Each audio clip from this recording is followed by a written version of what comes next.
Well, hello again from our temporary studio in the boardroom of our world headquarters here at Rebel News. Behind me, of course, is one of the plaques, or a couple of the plaques we have commemorating donors to Rebel News over the years. I think I've shown you before, the hallways of our office have symbolic bricks, bricks for donors who have donated for different campaigns. We have cornerstones and headstones and it's just basically the entire office is dedicated to our Rebel News supporters because unlike 99% of Canadian media, we don't take any money from the government, so we rely on our viewers. Anyways, I mentioned that because that is what you see behind me. We are refurbishing and rebuilding our studio, and I'll tell you about that in another video. But our work continues, and I do the show every day, whether it's from here or the other studio. And I see news from our friends at True North that two men have been charged with a shocking arson that burned a 120-year-old Alberta church to the ground over a year ago. And I found this news in True North, and I had it sent to me by email as well. I put it to you that if this were not a Christian church, but rather if it was a Jewish synagogue or a Muslim mosque or a Sikh temple or any other religious faith, if it were a gay pride community center of some sort, if it were any other identity group, this would be not just national news, but international news. Justin Trudeau would be doing his very serious thespian face and having a moment of silence. And the CBC would be talking about extremist hate and violence and who radicalized people. But no, it's just a Catholic church. And Justin Trudeau's right-hand man, Gerald Butts, said it was understandable anyways. Joining me now to talk about this news and what Rebel News is doing to fight this Christophobia is my friend and colleague, Kian Simone, the chief documentary filmmaker for Rebel News, who joins us now from Calgary. Kian, great to see you again. Thanks for having me on, boss. Oh, it's my pleasure. I want to talk in a little bit about the documentary that you are working on. And it's been an enormous project, and we're coming close to unspooling it, as they would say in Hollywood. But first, give me a little bit of info about these charges for a church that was just and this is an old church. I mean, 120 years old might not sound old if you're thinking about Cathedral of Notre Dame in Paris or St. Paul's in London. But there really aren't any. I mean, this is really a pioneer era church that was torched. Tell me what you know about it. Well, like you said earlier when you said that it would be not just national news, but international news if it was a Jewish synagogue or what have you. It's the same sentiment. If it was anything short of a Catholic church, it wouldn't just be news. It would be domestic terrorism designated by the government. And I think that's just the exact, I don't know, symbol of exactly what we're doing with this government, what this government is doing to the Catholics. And it wasn't just Gerald Butts who said it was understandable. It was Justin Trudeau himself as well. He said, given the history of the Catholic Church, it's totally understandable the pain and why someone would come to do to that. And he didn't really denounce it by saying that at all. Everyone's got to get vaccinated if we're going to get through this as a community, as a country. Canada needs to recognize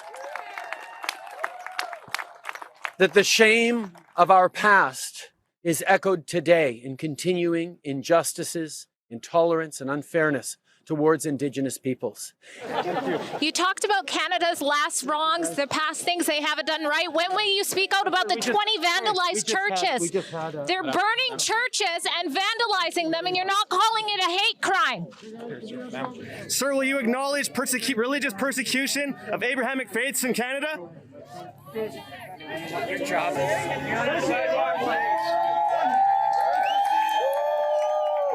You know, I think recently in Calgary, there's a Christian pastor named Derek Reimer who, for merely peacefully protesting outside drag queen story hours for children at libraries, he's been jailed. So jailed for that. And they're looking at hate crime charges against him. I don't know if they've been filed yet. This is clearly a hate crime. And no, I can guarantee you that they'll get bail, and I can guarantee you that if they are in any way charged, they're appearing in court in High Prairie on May 29th. I'm not sure if they're out on bail. I don't see that detail in the report. Yeah. Yeah, I mean, let's say the names of the accused. There's no reason why we shouldn't say them. 56-year-old Kenneth Ferguson and 50-year-old Gerald Capote are believed to be from High River. I'm very curious. Why would, I mean, 50 years old, I mean, I'm 51 years old, so it's not old. It's just the beginning of life. But like that's not some rash youth who got drunk with some buddies and went out for, a crazy night. If you're in your 50s, you've considered things. You're no longer ruled by your passions, hopefully. And to do something so deliberate and diabolical points towards a premeditated political I'll say it, of active political terrorism. Again, I don't have all the facts. I'm just going off this news story from True North. But it is very strange that there are two people in their 50s. Who are they? What did they do? Why did they do it? Do they have any affiliation with the other? Because there were dozens of churches that were either torched. Most of them were just vandalized, but not burnt to the ground. Like it's a string of them, like literally dozens. And no one in authority, no one in the established media seems to care. What I'm seeing with this one is that it was in a place called Gruard. I'm definitely pronouncing that wrong, but it's a hamlet of only 160 people who live there. And I guess it was that hamlet was in charge of the St. Bernard Mission Residential School. So it seemed like there was history at that place, and that might have led them to burn that particular one down. But I just think it is insane that that is a place that only 160 people live. I just thought that was a fascinating point. Yeah, well, it sounds like it may be that, and I wonder who put them up to it, because of course in that same article, and I've seen this all over the place. A lot of Indigenous people, even those who criticized the Catholic Church's role in residential schools, they still love their church. The church is a community center on many reserves. It's a place for a lot of social services. So I'm very curious to know, and I wonder if the police or the prosecution will just paper this over. Again, if this was an attack on a Muslim mosque or a Jewish synagogue, we would already by now have the entire social media feed, every manifesto, everything the person said or did, and we would have proof that it was a right-wing terrorist attack. And yet we know very little about this, and I'm curious to know about it. Well, listen, Kian, thank you very much for talking about that. The reason I wanted to talk to you, not just because you're in Alberta and you care about this story, is because, as I mentioned earlier, you're our documentary boss at Rebel News, and you have been working on our crowd-funded, gold-plated, like this is the best effort we've ever put into a documentary. We've really gone the extra mile. We got new equipment for it. We traveled around for it. Why don't you tell us about the Christian documentary? For folks who want to know more, they can go to savethechristians.com, which is a special website we set up. That's just the name of the website, savethechristians.com.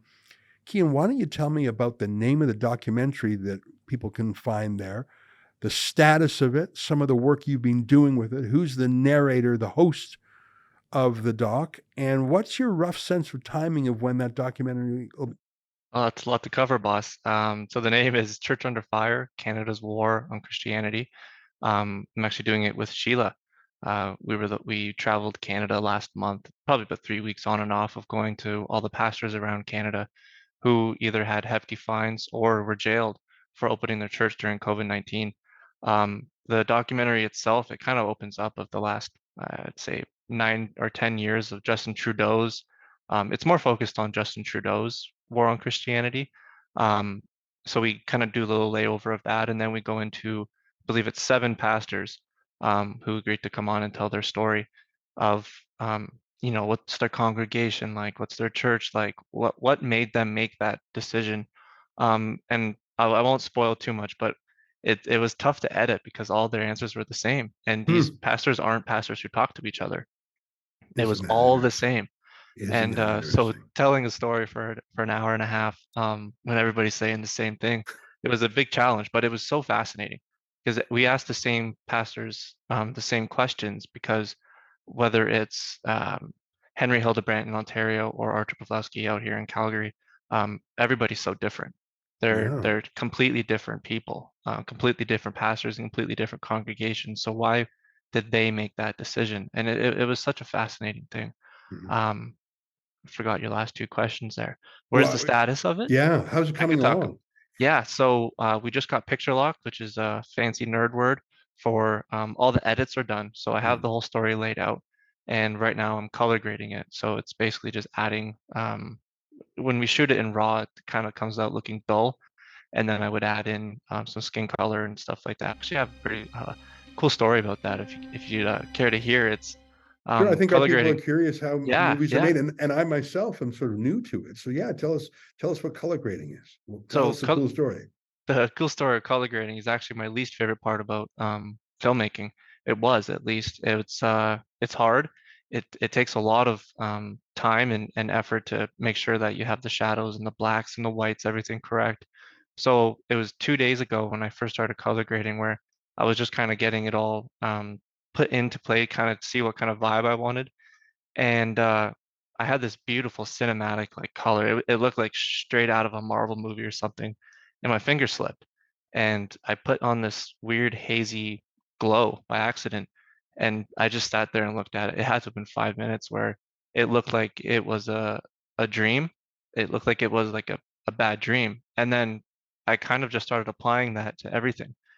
And my thought process now is that um, if this comes out, so this is going to be probably coming out this summer in theaters, and we'll do some events, and we can get into that later. But if we start putting it to film festivals, that means we'll have a public release later on this year or early next year. And by then, COVID will be out of our minds. It will only be a bad dream. Interesting. Very interesting. And it doesn't look over the top. It doesn't look Yeah, like you're really in a dream, but there's a certain glow to, let's say, Sheila's face when it she's is the walking, man in. and you can see a Wow. shimmer, and that Wow. looks like a dream. Wow.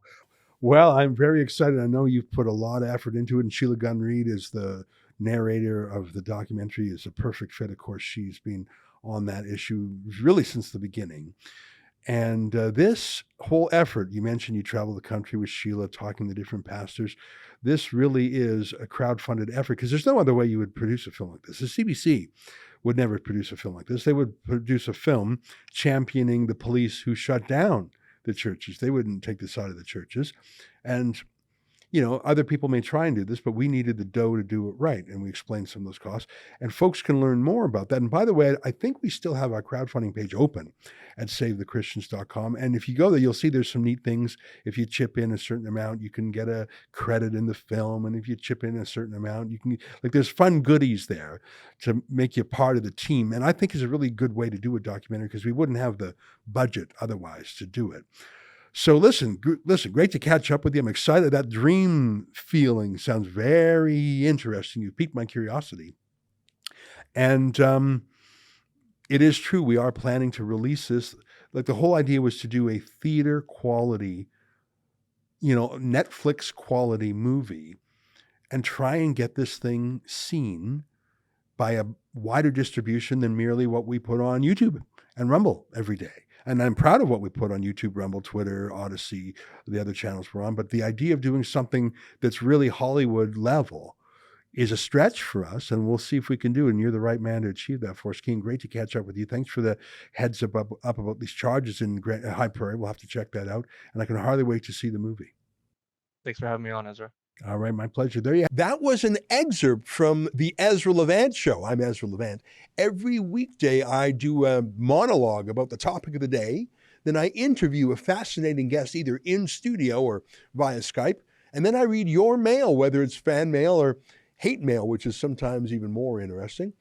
This is on our premium service, though, called Rebel News Plus. Go to rebelnewsplus.com. It's $8 a month, or less if you buy a whole year in advance. You get my show every weeknight, plus Sheila Gunn Reid's show every week. It's called The Gun Show. It's pretty amazing. We rely on you because we do not take a dime from the government. In Canada, that makes us almost unique. So please help us out and help yourself to some great journalism at rebelnewsplus.com.